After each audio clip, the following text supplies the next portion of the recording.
নমস্কার, আশা করি সবাই ভালোই আছেন। সুমতি কিচেন উইথ ব্লগ থেকে সবাইকে স্বাগত। দেখতেই পাচ্ছেন এখানে সবজি নিয়েছি, অনেক রকমের সবজি নিয়েছি। আজকে বাড়িতেই সব সবজিগুলো ছিল, অল্প অল্প ছিল। সেই সব সবজি দিয়ে আজকে হচ্ছে নবরত্ন রান্না করব।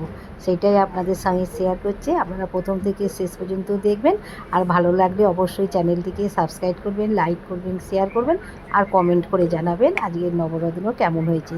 কড়াইশুঁটিটা ছাড়ানো হয়ে গেছে, আর এইখানে হচ্ছে সবজি নিয়েছি। পনিরটা এখনও কাটিনি, পনিরটা কেটে আপনাদের সঙ্গে শেয়ার করব। আসুন তাহলে দেখুন। সব সবজিগুলো হচ্ছে কেটে নিয়েছি, কেটে পরিষ্কার করে হচ্ছে ধুয়ে নিয়েছি।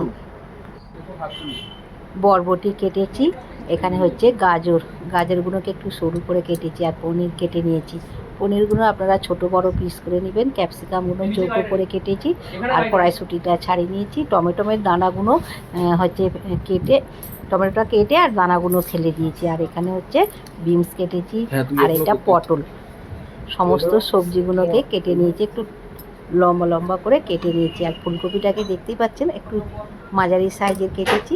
কেটে সমস্ত সবজিগুলোকে হচ্ছে ধুয়ে নিয়েছি। এবার হচ্ছে রান্না করব, আর কিছু মশলা করে নিচ্ছি। কিছু মশলা করে নেবো। এখানে হচ্ছে পোস্ত নিয়েছি, আমন্ড বাদাম বা কাঠবাদাম বলে, আর হচ্ছে চালমগজ, আর হচ্ছে কাজু বাদাম নিয়েছি। কাজু বাদামগুলো একটু গোটা গোটা আছে, আর এইগুলোকে একসঙ্গে বেটে নেবো। আগে শুকনোতে পোস্তটাকে একটুখানি হচ্ছে মিক্সার বাটিতে ঘুরে নেবো, তারপর এইগুলো সব একসঙ্গে দিয়ে বেটে নেবো।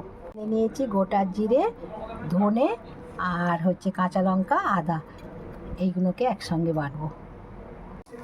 কড়াতে জল দিয়েছি, লবণ দিলাম, জলটাকে একটু ফুটিয়ে নিচ্ছি। সবজিগুলোকে একটুখানি ভাপিয়ে নেবো।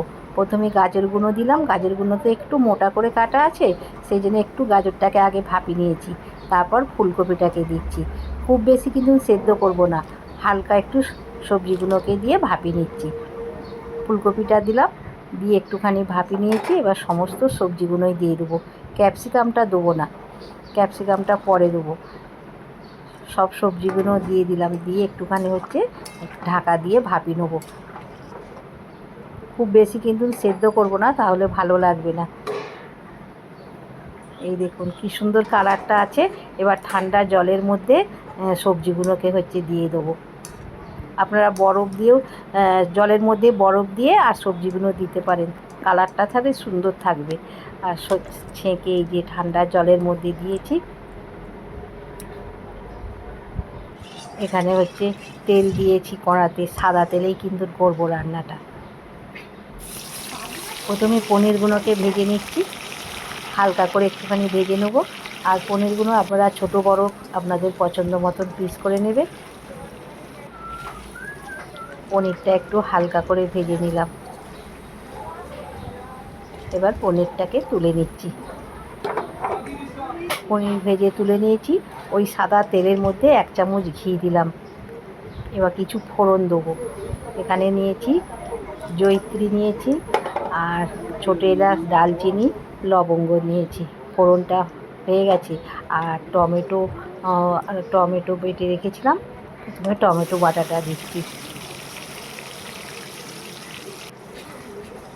একটু টমেটোটাকে নেড়ে নিলাম, আর ধনে, জিরে, কাঁচা লঙ্কা, আদা বাটাটা দিলাম, দিয়ে ভালো করে কষে নেব। আদার কাঁচা গন্ধ যাওয়া পর্যন্ত কষে নিয়েছি। আর চালমগজ, পোস্ত, কাজু বাদাম বাটা ছিল, সেইটাকে দিয়ে দিলাম, দিয়ে একটু ভালো করে হচ্ছে কষে নেব। দেখুন কি সুন্দরভাবে কষা হয়ে গেছে। আর যে সকল নতুন বন্ধুরা আমার চ্যানেলে প্রথম, অবশ্যই কিন্তু চ্যানেলটিকে সাবস্ক্রাইব করে প্রথম থেকে শেষ পর্যন্ত দেখবেন। মশলাটা ভালোভাবে কষা হয়ে গেছে, সমস্ত সবজিগুলো দিয়ে দিলাম, দিয়ে এবার হচ্ছে নেড়ে নিচ্ছি। ক্যাপসিকামটা এখন দিলাম। ক্যাপসিকামটা যদি সেদ্ধ করে নিতাম বা আগে দিতাম কিন্তু ভালো হতো না, ক্যাপসিকামটা পুরো হচ্ছে নরম হয়ে গিয়ে গলে যেত, সেই জন্য এখন দিলাম। আর টমেটো দিলাম এখন, টমেটোটা এখন দিয়েছি, তাহলে একটু শক্ত মতন থাকবে। ভালো করে মশলার সঙ্গে কষে নিয়েছি। পনিরটাকে দিয়ে দিলাম, পনিরটাকে দিয়েও একটুখানি হচ্ছে নেড়ে নেবো।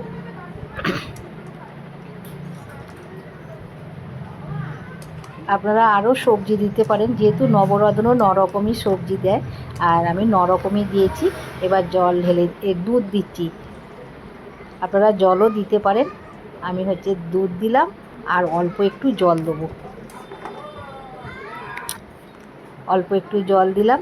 সবজিটা তো ভাপানো আছে, বেশি সময় লাগবে না সেদ্ধ হতে। আমি দুধ আর জল দুটোই দিলাম, আপনারা শুধু দুধ দিয়েও করতে পারেন বা শুধু জল দিয়েও করতে পারেন। স্বাদ মতন লবণ দিচ্ছি, এবার ঢাকা দিয়ে দিচ্ছি।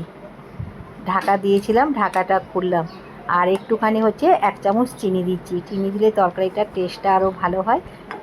আপনারা যদি পছন্দ করেন তাহলে চিনিটা দেবেন। দেখেছেন টমেটোগুলো বোঝা যাচ্ছে। আর গোলমরিচটা আমি এখন দিলাম, আপনারা মশলা কষার সময়তেও গোলমরিচটা দিতে পারেন। এই তরকারি সাধারণত খুব একটা ঝাল হয় না, কাঁচা লঙ্কাটা আমার খুব তো ঝাল নয়, সেই জন্যে 1 চামচের মতন গোলমরিচ গুঁড়ো দিলাম। এবার কসৌরি মেথি দিলাম, কসৌরি মেথিকে গুঁড়ো করে দিয়ে দিলাম।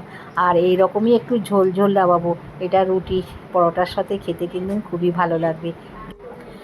গ্যাসটা পুরো লো আঁচ করে দিয়েছি, আর ঘি দিচ্ছি, 2 চামচ ঘি দেবো। নবরত্নতে ঘি দিলে টেস্টটা আরও দ্বিগুণ হয়ে যায়।